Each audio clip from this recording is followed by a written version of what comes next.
काशी से पढ़ कर के आया, और काशी से पढ़ कर के आया तो उसने पिताजी से कहा, पिताजी अब मैं 6 शास्त्र, 4 वेद और 6 वेदांग मैंने सभी का विधिवत अध्ययन किया है, अब मुझे दोबारा नहीं जाना है, अब आप मुझसे कुछ भी सवाल पूछ लो। पिताजी ने जाना है बेटे को अहंकार आ चुका है।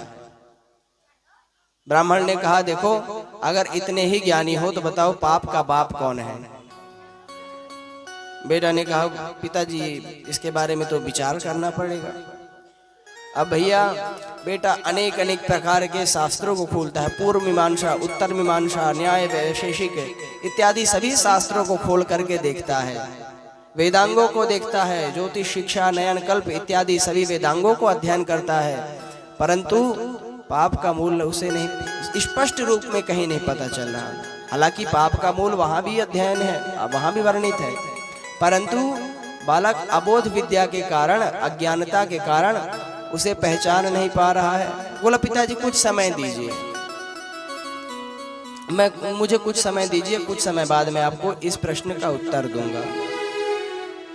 अब बालक ने विचार किया कि ये शास्त्रों की बात है, जब तक किसी शास्त्रीय से, किसी शास्त्रज्ञ से ना पूछा जाए तब तक यह पल्ले नहीं पड़ती है। इसीलिए बालक विद्वान की खोज में निकला। 2 दिन 3 दिन व्यतीत हो गए, कोई ज्ञानी पुरुष, शास्त्रज्ञ पुरुष नहीं मिला। बालक को प्यास लगी थी। बालक ने देखा कि एक घर है, घर के बाहर तुलसी का वृक्ष है और सुंदर घर की दीवारों में श्री सीताराम जी के चरणारविंद बने हुए हैं, सुंदर शंख चक्र बने हुए हैं।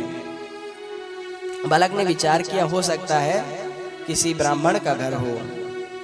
अब ब्राह्मण का घर जान करके घर में प्रवेश करा, बोला, सीताराम है कोई घर पे? अब महाराज उस घर से एक वैश्या निकली, बोला, मुझे प्यास लगी है, बहुत बहुत जोर की प्यास लगी है, मुझे जल दो। अब जैसे जल पिया, जल पी करके उसने कहा, ये पंडित जी का घर है ना? किस पंडित जी का? आप कौन से ब्राह्मण हैं? बोले, महाराज पंडित जी का घर तो नहीं, किंतु मैं वैश्या हूँ, नगर वैश्या हूँ।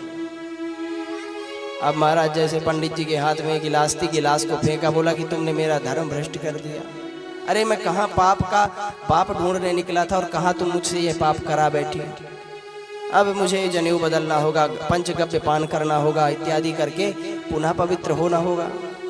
वैश्या ने विचार किया कि पाप का बाप ढूंढने निकला है, ज्यादा दूर नहीं जाने दूंगी। वैश्या ने कहा, प्रभु अब आपने जल पी लिया है तो अब आपको पंचगव्य पान करना होगा, यज्ञोपवीत बदलना होगा, ये सब करना होगा, है ना? बोला, अवश्य करना है। तो बोला कि अब जब आपने इतना कुछ कर ही, पानी पी ही लिया है, तो ऐसा करिए मेरे यहाँ भोजन भी कर लीजिए। पंडित जी ने कहे, पागल हो क्या, हम तुम्हारे यहाँ भोजन क्यों करेंगे? पंडित जी गुस्से हो रहे हैं, गुस्से से लाल हो रहे हैं, टमाटर की तरह। कुछ लोग होते हैं जो अत्यधिक गोरे होते हैं, जब उनका क्रोध आता है तो क्रोध के कारण लाल टमाटर के जैसे हो जाते हैं, होते हैं नहीं होते? अब भैया जब इस प्रकार से कहा तो पंडित जी ने कहा, पागल हो क्या, हम तुम्हारे यहाँ जल केवल पी लिया तो इतना प्रायश्चित हमें करना पड़ेगा? वैश्या ने कहा, महाराज प्रायश्चित तो आपको करना ही है, तो ऐसा करिए मैं आपको 5 सोने की मोहर दे दूंगी, मैं भोजन, आप मेरे यहाँ भोजन बना के भोजन पा लीजिए। पंडित जी ने कहा कि हाँ भोजन कर लेंगे, पर सुनो हम स्वयं बनाएंगे। 5 मुद्राओं के कारण भोजन बनाने बैठ गए। अब जब भोजन बना रही थे वैसे ही वैश्या आ गई, कहा, महाराज मैं आपको चूल्हा फूंकता देखते हुए बहुत दुखी हूँ, मैं चाहती हूँ कि आप इतना कष्ट मत लें, मैं आपको महाराज 10 सोने की मुद्रा दूंगी, 10 सोने की मुद्रा दूंगी और आप ये चूल्हा रहने दो, ये चूल्हा मैं फूंकूंगी और मैं सुंदर आपको भोजन बना करके दूंगी। पंडित जी ने कहा, ठीक है। 10 स्वर्ण की मुद्राओं के लिए पंडित जी ने कहा कि ठीक है बनाओ। अब चूल्हा फूंका, सुंदर भोजन बनाया, भोजन बना करके परोसा। अब भैया जैसे पंडित जी पाने लगे तो वैश्या ने कहा, महाराज मेरी एक और इच्छा है। क्या इच्छा है? कहा कि अब आपने मेरे हाथ का तो भोजन बनाया पा लिया, मेरे हाथ का पानी पी लिया, भोजन भी खाने लगे। मेरी एक इच्छा है कि मैं अपने हाथ से आपको भोजन कराऊं। अब पंडित जी और गुस्सा, बोले हैं पागल हो गई हो, हम तुम्हारे घर से चले जाएंगे, हम नहीं करना भोजन वोजन। बोले महाराज सुनो तो, अरे आप भोजन करना, परंतु भोजन के बदले मैं आपको 5 मुद्राएं और दूंगी।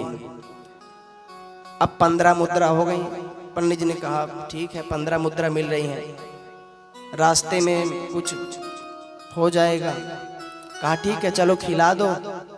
अब वैश्या ने जैसे ही निवाले को तोड़ा और तोड़ करके पंडित जी को खिलाने लगी, सो ही पंडित जी गाल में एक तमाचा तेज से मारा। पंडित जी महाराज तो शक्क बक्क रह गए, अरे इतना तेज थप्पड़ क्यों मार दिया। वैश्या से कहा तुमने हमें थप्पड़ क्यों मारा? अरे हम अभी तुम भोजन कराने के लिए बोल रही थी दक्षिणा दूंगी, ये करूंगी, वो तुमने मुझे थप्पड़ मार दिया। वैश्या ने कहा पंडित जी पाप का बाप ढूंढने आए थे ना, और जिसमें आप फंस गए यही पाप का बाप है, लोभ। लोभ ही पाप का बाप है कि नहीं है? कौन कौन मानता है? हाथ उठाइए। इसमें भी अभी कुछ को संशय है। ये मैया को संशय है, लाल वाली स्टॉल वाली को।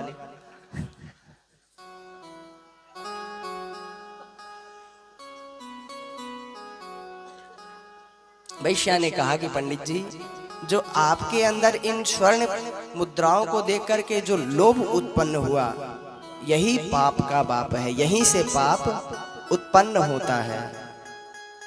होता है नहीं होता है? बोलिए राधे राधे, हर हर महादेव।